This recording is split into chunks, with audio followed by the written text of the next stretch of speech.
जी अस्सलाम वालेकुम। उम्मीद करता हूँ कि आप तमाम दोस्त बिल्कुल खैरियत से होंगे और अपने तमाम नए आने वाले दोस्तों को अपने channel fault code with Hamza में वेलकम करता हूँ। ये जो आप गाड़ी देख रहे हैं ये लेक्सिस RX 350 गाड़ी है, 2021 मॉडल ये गाड़ी है। गाड़ी में चेक इंजन लाइट ऑन है और इसमें एक वेपोरेटिव एमिशन कंट्रोल सिस्टम के रिलेटेड एक फॉल्ट आ रहा है।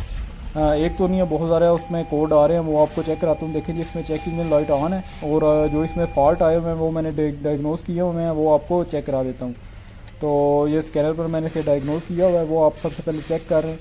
तो इस वीडियो में जो भी फॉल्ट आ रहे हैं उसकी तमाम वायरिंग डायग्राम और उसकी तमाम इन्फॉर्मेशन इस वीडियो में आपके साथ शेयर करूंगा। इस वीडियो को बनाते हुए मुझे पूरा एक हफ़्ता लगा और इसको मैंने मुकम्मल, इसका जो फॉल्ट आ रहा था उसको मुकम्मल तरीके से मैंने इसको सॉल्व किया और तब जाके ये आप दोस्तों के लिए ये वीडियो बना रहा हूँ। तो देखिए इसमें 10 फॉल्ट आ रहे हैं जी।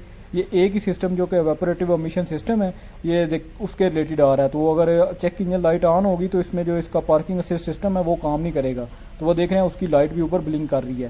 तो यहाँ पर इसकी देखें पार्किंग ब्रेक सिस्टम का भी इसमें इशू आ रहा है, सिर्फ और सिर्फ इसकी वजह से, चेक इंजन लाइट की वजह से।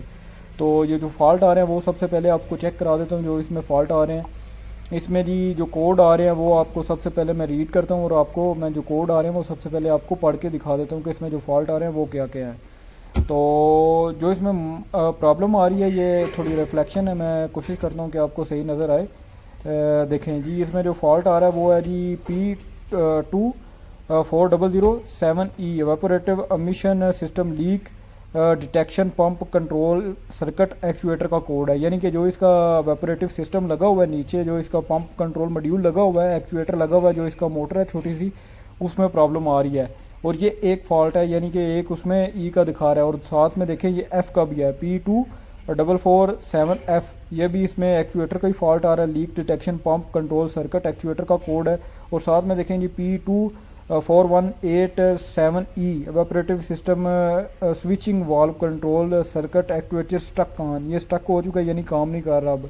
तो ये तमाम जो फॉल्ट हैं, जितने भी फॉल्ट आते हैं इसके एवेपोरेटिव सिस्टम के, वो तमाम आ चुके हैं। यानी कि evaporative emission system leak reference ऑफेंस हाई फ्लो का इसमें कोड आ रहा है। ये जितने भी कोड आ रहे हैं ये आप तमाम एक मरतबा देख लें। अगर आपके साथ भी इस तरह का इशू आ रहा हो तो आपने क्या चीज़ें चेक करनी है वो आपको इस वीडियो में बताता हूँ। तो देखें इसमें P043E00 भी इस पर कोड आ रहा है। ये लीक डिटेक्शन का रेफरेंस ऑफरेंस लो फ्लो का, हाई फ्लो का, स्टक ऑन का, और इसमें एक्चुएटर का कोड आ रहा है, सर्किट एक्चुएटर का कोड आ रहा है।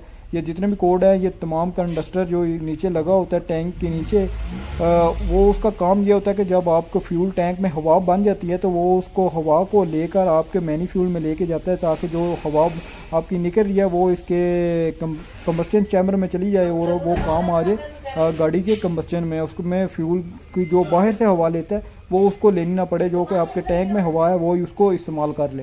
तो जो कोड आ रहे हैं उनको सबको मैंने सर्च कर लिया हुआ है अपने ऑल डाटा पर, अपने ऑल डाटा सॉफ्टवेयर में, और आपको दिखाता हूँ कि उसमें ट्रबल एरिया क्या है और उसकी वायरिंग डायग्राम क्या है और आपने कैसे उसको चेक करना है। गाड़ी नहीं है तो गाड़ी में वायरिंग के रिलेटेड तो इशू मुश्किल है, वो नहीं हो सकता।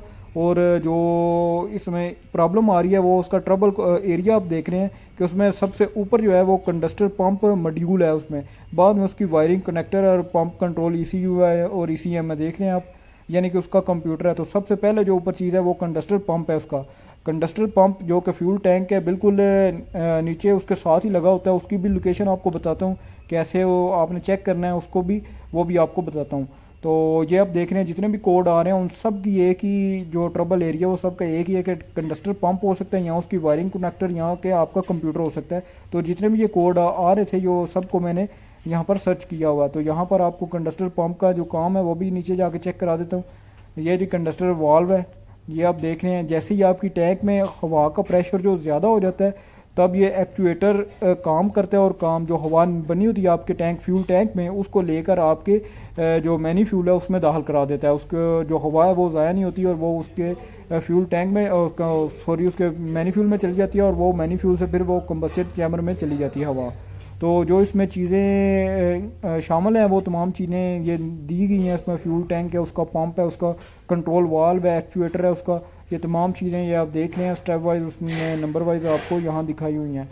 और इसकी जो वायरिंग डायग्राम है वो भी आपके साथ मैं शेयर करता हूँ, क्योंकि वायरिंग में डायग्राम तो मैं इसमें चेक नहीं कर रहा, लेकिन आप दोस्तों के साथ शेयर कर रहा हूँ ताकि अगर आपको चेक करना पड़े तो आप आसानी तरीके से इसको चेक कर सकें। कि इसकी वायरिंग डायग्राम में इसके कलर्स क्या हैं और ये इसकी जो वायरिंग आती है कंडक्टर पंप पर वो कहाँ से आती है, तो वो भी इसकी जो वायरिंग डायग्राम है वो भी आपके साथ शेयर करता हूँ। तो ये जो गाड़ी में इंजन है वो 2GR इंजन है। ये लेक्सिस और टोयोटा की बहुत सी गाड़ियों में आता है, लेक्सिस की बहुत सारी गाड़ियों में आता है। ये देख रहे हैं 2GR FKS इसमें इंजन है। और जो इसमें दिखा रहा चीज़ें वो आपको मैंने दिखा दी हैं। जितने भी इसमें फॉल्ट आ रहे हैं देख रहे हैं अब सब का जो एक ही इस लीक डिटेक्ट सर्किट ऑन का स्टक ऑन का उनका सब भी एक ही ट्रबल एरिया है कि आप उसका कंडक्टर पंप पहले चेक करें और फिर उसकी वायरिंग और फिर उसका ECM चेक करें। तो गाड़ी बिल्कुल नहीं है इसका, मैं जो है इसकी वायरिंग वगैरह नहीं चेक कर रहा, लेकिन आपके साथ उसकी वायरिंग मैं शेयर कर देता हूँ। तो ये आपको मैंने पहले दिखा दिया कि इसमें जो वाल्व वगैरह हैं वो हैं इसमें, और जो इसमें चीज़ें शामिल है जो इसमें चीज़ें हैं वो आपको दिखा रहा हूँ। तो ये जी कंडक्टर पंप मॉड्यूल है हमारा, ये देख रहे हैं इसमें, ये आप देख रहे हैं 8 पिन इसका ग्रिप है, 8 पिन ग्रिप है इसमें। और जितनी भी इसकी वायर आ रही हैं ये 1 number, 8 number, 7 number, 6 number, 3 number, 4 number इसकी ग्राउंड की है। तो ये तमाम इसकी कंप्यूटर के ऊपर से आ रही हैं। ये आप देख रहे हैं ये तमाम वायर उसकी कंप्यूटर के ऊपर से आ रही हैं। और एक वायर जो 5 नंबर वायर है ग्रीन वायर, वो भी आपको मैं नीचे इसकी चेक कराता हूँ कि वो कहाँ पर जा रही है। ये आप देख रहे हैं ये जितनी ऊपर इसकी वायर हैं ये आप यहाँ से इसका स्क्रीनशॉट भी ले सकते हैं। और अगर स्क्रीनशॉट नहीं लेना चाह रहे तो वीडियो को पॉज करके भी यहाँ पर देख सकते हैं। देखें ये ऊपर ECU है और ECU से जितनी भी वायर हैं वो ECU से इसकी कंप्यूटर से इसकी वायर आ रही हैं।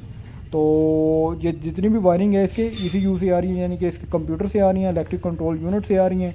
अगर आपको चेक करना हो तो आपने मल्टीमीटर से इसके ECU से जो वायर आ रही हैं वो आपने इसके पिन से कंटिन्यूटी की चेक कर लेनी है। तो एक वायर है जो ये आप देख रहे हैं ऊपर ग्रीन है लेकिन नीचे जाके ये ब्लू है और ये जा रही है ऑक्सीजन सेंसर पर, ये बैंक 1 सेंसर 2 पर ये जा रही है।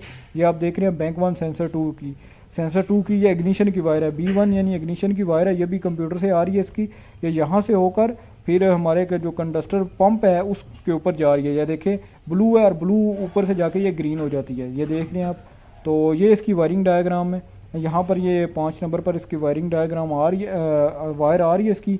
और ये तमाम वायर जो हैं वो आप देख रहे हैं ये तमाम की तमाम ECU पर जा रही हैं। और जो कलर इसका ऊपर है वो ही जो नीचे है वो ही इसका दरमियान में कनेक्टर से होकर ऊपर जा रहा है कंप्यूटर के ऊपर। तो मैं इसको एक मरतबा अरेज करता हूँ। मसला ये था कि जैसे मैं इसको अरेज करता था 1-2 मरतबा तो ये अरेज हो जाता था, यानी उसकी मेमोरी से चला जाता था। लेकिन 2-3 दिन बाद गाड़ी में जो दोबारा फॉल्ट ये आ जाता। देखिए मैंने इसे क्लियर किया और क्लियर हो गया ये, लेकिन ये दोबारा जब मैं इसको रीड करूँगा तो दोबारा जो जितने भी कोड्स हैं वो दोबारा इसके आ जाते थे। उसमें प्रॉब्लम ये आ रही थी कि उसको जैसे ही अभी देखिए मैंने कोड क्लियर किया, अभी कोड नहीं है, लेकिन जैसे ही मैं ये गाड़ी 1-2 दिन चलेगी तो दोबारा इसमें जो फॉल्ट हैं वो दोबारा इसी तरह आ जाएंगे। क्योंकि मैंने इसको 2-3 दिन पहले इसको फॉल्ट क्लियर किए थे, लेकिन फॉल्ट क्लियर करने के बाद ये 2-3 दिन बाद ये फिर आ गई। तो इसमें स्पेशल फंक्शन में जाके आप एवेपोरेटिव सिस्टम को चेक कर सकते हैं। देखिए ये एवेपोरेटिव सिस्टम चेक हैज़ फेल्ड, ये अनसस्पेक्टेड एरर आ चुका है, यानी कि इसका जो आप स्पेशल फंक्शन में जाकर इसको आप मॉड्यूल को चेक भी कर सकते हैं स्पेशल फंक्शन के ज़रिए। लेकिन इसका जो मॉड्यूल है वो काम नहीं कर रहा। तो अब एक ही उसका सलूशन है कि उसको चेंज किया जाए। तो उसकी आपको लोकेशन बताता हूँ कि वो कहाँ लगा हुआ है। और जो उसकी देखें इसमें कोड अभी नहीं आ रहा, तो ये 2 या 3 दिन चलेगी गाड़ी तो फिर इसमें वही चेक इंजन भी आ जाएगी और कोड दोबारा इसमें आ जाएगा। क्योंकि गाड़ी को मैंने 2 से 3 दिन पहले इसका रेस किया था कोड, और कोड बिल्कुल क्लियर हो गया था। 2-4 किलोमीटर चलने पर कोड नहीं आया था, लेकिन जैसे ही 2 से 3 दिन गाड़ी चलती थी तो दोबारा फिर इसमें कोड आ जाते थे। तो ये आप देख रहे हैं ये इसका कंडक्टर पंप है जी, तमाम इसका मॉड्यूल, ये साथ में इसका मॉड्यूल लगा हुआ है। ये आप जो आगे देख रहे हैं ये वाला ये इसका मॉड्यूल है, और पीछे जो इसका तमाम सिस्टम है ये आपका एक्चुएटर इसका देख रहे हैं, और ये इसका पंप वगैरह ये तमाम इसका है। तो अब इसकी लोकेशन आपको बताता हूँ कि इसकी लोकेशन कहाँ है। तो आपने कैसे इसको चेंज करना है, ये बिल्कुल आसान है, ज़्यादा मुश्किल नहीं है। ये आपको नीचे जो इसका लगा हुआ है एग्जॉस्ट, ये यहाँ से आप इसके ये यहाँ से इसके बोल्ट को आप उतार लेंगे और यहाँ से आगे से भी उतार लेंगे तो ये इजीली नीचे आ जाएगा। और नीचे आने से बिल्कुल ऊपर ये इसका ये मैंने खोल लिया और इसके ऊपर जो है इसका कंडक्टर पंप लगा हुआ है, ये देख रहे हैं।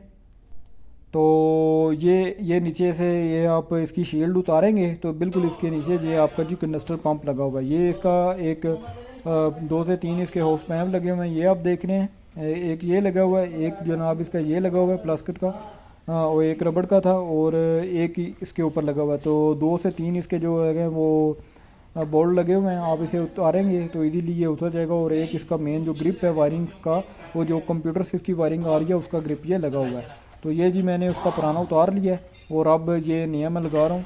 तो गाड़ी को मैंने लगाने के बाद ये इसके लगाने के बाद मैंने इसको 3 से 4 दिन बाद टेस्ट करके ये वीडियो आपके साथ शेयर कर रहा हूँ। ये लगा के 3 दिन बाद ये आपको जो रिज़ल्ट आया उसकी बिना पर ये वीडियो आपके साथ शेयर कर रहा हूँ, ताकि आप दोस्तों के साथ भी अगर इशू आए तो आप भी गारंटी से उसे कह सकें कि आपकी गाड़ी में ये इशू है, अगर उसकी वायरिंग में इशू ना हो तो। देखें अब मैंने उसको तमाम चीज़ें मैंने फ़िट कर दी हैं, उसको लगा दिया है। और ये जो इसका रोड टेस्ट है वो मैंने इसका किया है जी 3 दिन के बाद, यानी कि 3 दिन के बाद जो गाड़ी आई थी मेरे पास दोबारा, फिर मैंने इसका रोड टेस्ट किया था और चेक किया था कि दोबारा इसमें फ़ॉल्ट वगैरह तो नहीं है। तो अल्हम्दुलिल्लाह गाड़ी में जो फॉल्ट वगैरह आ रहा था पहले वो अब नहीं है, और जो हमारा पंप भी था वो लाइव डाटा में जाके वो अब काम भी कर रहा था, और जो हमारे कोड वगैरह था वो भी अब नहीं आ रहा था।